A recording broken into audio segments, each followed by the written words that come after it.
काष्ठा हैं ये जावेद जैसे लोग और बहुत से लोग हिंदुस्तान के मुसलमान जिनको इस देश में सब कुछ मिला है। दो रीज़न से बताता हूं, अभी दो रीज़न से जिनको इस देश में सब कुछ मिला है, लेकिन वो मुस्लिम कौम जिसे किसी कारण से बहुत से लोगों को, युवाओं को यहाँ पूरा हक नहीं मिल पाया है, नौकरी नहीं मिल पाई है, कामयाब नहीं हो पाए, इसी तरह बहुत से हिंदू भी नहीं हो पाए। That I don't mean to say कि मुस्लिम ही नहीं हो पाए। ये उन लोगों को भड़काते हैं अपने एसी रूम्स में, अपने 7 स्टार हाउसेज में बैठ के। ये इन लोगों का कैरेक्टर है। मैं आप लोगों को एक बात बताऊं कि बीजेपी, आप लोग सरप्राइज फील करेंगे इस बात से, बहुत से, BJP is the most tolerant political party of the world globally, ever most tolerant party of the world. देश की तो छोड़िए, and I will tell you why. एक पॉलिटिकल पार्टी, एक पॉलिटिकल विचारधारा जो 40, 50, 60 साल से लगी हुई हो सत्ता के लिए, पॉलिटिकल जगह बनाने के लिए, देश में पॉलिटिकल स्पेस बनाने के लिए, और एक कौम, एक जमात, एक वर्ग उसे उतने ही 60 साल से कोस रहा हो, उनके नेताओं के मरने पर खुशी मना रहा हो, उन्हें गालियां दे रहा हो, उनके पतन की दुआ कर रहा हो, उनके खिलाफ फतवे दे रहा हो और उन्हें सत्ता में आने से रोक रहा हो। 60-70 साल से यही चल रहा है, रोक रहा हो। और वो पॉलिटिकल पार्टी अपने दम पर लड़ते लड़ते बिना किसी सेटलमेंट के पावर में उस कंट्री में आ जाए, उसका निज़ाम साबित इस्टेब्लिश हो जाए, उसका झंडा इस्टेब्लिश हो जाए, और उसका प्रधानमंत्री लाल किले पे खड़े होकर कहे कि मेरे 135 करोड़ हिंदुस्तानियों, उसका प्रधानमंत्री अगर गैस सिलेंडर बांटे तो हिंदू और मुसलमान ना देखे, उसका प्रधानमंत्री अगर स्कॉलरशिप बांटे और उसका हिंदू मुसलमान का फ़र्क ना देखे, उसका प्रधानमंत्री पीएम आवास योजना में मकान बांटे और हिंदू मुसलमान का फ़र्क नहीं देखे, तो वो विचारधारा और वो प्रधानमंत्री इस दुनिया का सबसे टॉलरेंट आदमी है। मुसलमानों, कोई ऐसी पॉलिटिकल पार्टी छांट लो और कसम खा लो इसको 10 साल वोट नहीं देंगे और उसके खिलाफ फतवे देने शुरू कर दो, चाहे वो कांग्रेस हो, चाहे वो सपा हो, चाहे वो दक्षिण भारत की हो, चाहे दुनिया में कहीं हो, अगर वो पावर में आ गई तुम्हें कूट कूट मारेगी, तुम्हें दड़ा दड़ा मारेगी, तुम्हारा जीना हराम कर देगी, उस जमीन पर तुम्हारे लिए दोजख बना देगी, दुनिया में कहीं भी और इस देश में भी।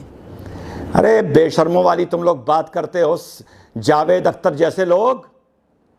कांग्रेस को तो तुमने वोट दिया और कांग्रेस ने तुम्हें कुत्तों की तरह मारा है, वोट भी लिया और तुम्हें कुत्तों की तरह मारा है कांग्रेस ने। क्या कर लिया तुमने कांग्रेस का? आज भी अपनी मरी में और अपनी फटी में जाके कांग्रेस को वोट देते हो। यही पॉलिटिकल पार्टियों को तुम वोट देना बंद कर दो तो तुमको एहसास होगा कि भाजपा क्या है, नरेंद्र मोदी क्या है और योगी क्या है और अमित शाह क्या है। कभी इस नजरिए से देख के सोचना, अगर मैं किसी पॉलिटिकल पार्टी का मान लो हेड होता, क्योंकि मैं अपने एग्जाम्पल दे के बात कर रहा हूं, यहां इसी बैकड्रॉप में बात हो रही है, मान लो मैं ऋषि कुमार सिंह होता, भाजपा का नेता होता, प्रधानमंत्री के पद तक पहुंच जाता, और तुमने मेरे पॉलिटिकल गॉडफादर्स को गालियां दी होती, उन्हें कोसा होता, उनके मरने की दुआएं की होती, उनके हारने की दुआएं की होती, और मैं 15 अगस्त को लाल किले पर पहुंच जाता, तो मैं उस नेचर का आदमी हूं, वहां खड़े होके बोलता मेरे 115 करोड़ हिंदुस्तानियों, और जो कहता कि आपने 135 क्यों नहीं कहा, मैं कहता चल हट, मेरी मर्जी, I am the prime minister without their vote, I am the prime minister without their vote तो एक अलग मैटर है, ये तो डेमोक्रेटिक राइट है, आप प्राइम मिनिस्टर को वोट ना दें। मैं प्रधानमंत्री हूं उनके कोसने के बाद, मैं प्रधानमंत्री हूं उनकी गालियों के बाद, मैं प्रधानमंत्री हूं उनके फतवों के बाद, मैं प्रधानमंत्री हूं उनकी एहसान फरामोशी के बाद, मैं प्रधानमंत्री हूं जब मेरे पॉलिटिकल गॉडफादर मरते हैं तो ये मिठाई बांटते हैं। नहीं करूंगा मैं इनकी गिनती, मैं लाल किले पे खड़े होकर ये बोलता, और अगर मुस्लिम वर्ल्ड मुझसे पूछता ह्यूमन राइट की दुहाई देते हुए कि ये आप क्या बोल रहे हैं, तो मैं उस मुस्लिम वर्ल्ड से बोलता अपनी मोनार्की संभालो, तुम्हारी यहाँ तो तुम्हें कोई एक जुबान भी खोल दे तो तुम उसकी जुबान खींच लेते हो, उसके बच्चों के जूते बना देते हो हम खालू धेड़ के। तो मुझे ह्यूमन राइट ना सिखाओ, मुझे पता है मुझे क्या बोलना है लाल किले पे खड़े होके। एहसान फरामोश को ये एहसास कराना बहुत ज़रूरी होता है कि वो एहसान फरामोशी कर रहा है।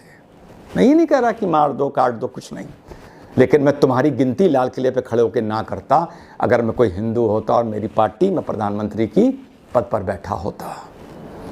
तुम्हारे लोग का क्या कैरेक्टर रह गया है। तुम आरएसएस को तालिबान बोल रहे हो, तुम इन फ्रिंज एलिमेंट्स को तालिबान बोल। तुम लोगों की ऐसी हालत हो गई है कि अगर एक कुत्ता किसी रैली में मोदी को काट ले तो तुम लोग उस कुत्ते को मस्जिद में लाओगे, उसे हार पहनाओगे, शाल पहनाओगे, उसे मटन बिरयानी खिलाओगे और कहोगे बहुत ही जन्नती कुत्ता है। ये वही कुत्ता है जो सूरह कैफ में अल्लाह ताला ने जिक्र किया था। तुम ये कहोगे। तुम लोग को पता है कैसा मुस्लिम लीडर चाहिए? तुम लोग की जो डेप्थ है सोचने की, और ये पढ़े लिखे मुसलमान की बात कर रहा हूं, अब्दुल पंचर वाले की नहीं कर रहा। तुम लोग की डेप्थ पता है क्या है? तुम लोगों का भी मैं एक एग्जाम्पल देता हूं। तुम लोग क्या सुनना चाहते हो? अरे काम कर, करेक्टर में आने दे, नीचे से जाके जरा नमाज की टोपी लेके आ, टोपी लेके आ। पढ़े लिखे मुसलमान हो, तुम लोगों को पता है क्या चाहिए? तुम लोगों का मैं 1 महीने में मामू बना सकता हूं, पोपट। तुम लोग पता है कैसा नेता चाहते हो? सुनो, करेक्टर में आ गया हूं, अब तुम लोगों को सुनाता हूं तुम्हारी मेंटल आईक्यू क्या है। जलसा हो रहा है और मेरे हाथ में माइक है, ठीक है? अब मेरा भाषण सुनो। नरेंद्र मोदी सुन ले, इम्तिहान न ले मुसलमान की सब्र का। हमारी औरतें पत्थर उठाएंगी, हमारे बच्चे पत्थर उठाएंगे और तेरे गुरूर का आईना चुकना चूर कर देंगे नरेंद्र मोदी। मुसलमान कहेगा वाह वाह, क्या लीडर है, क्या लीडर है। हमारा इम्तिहान ना ले मोदी।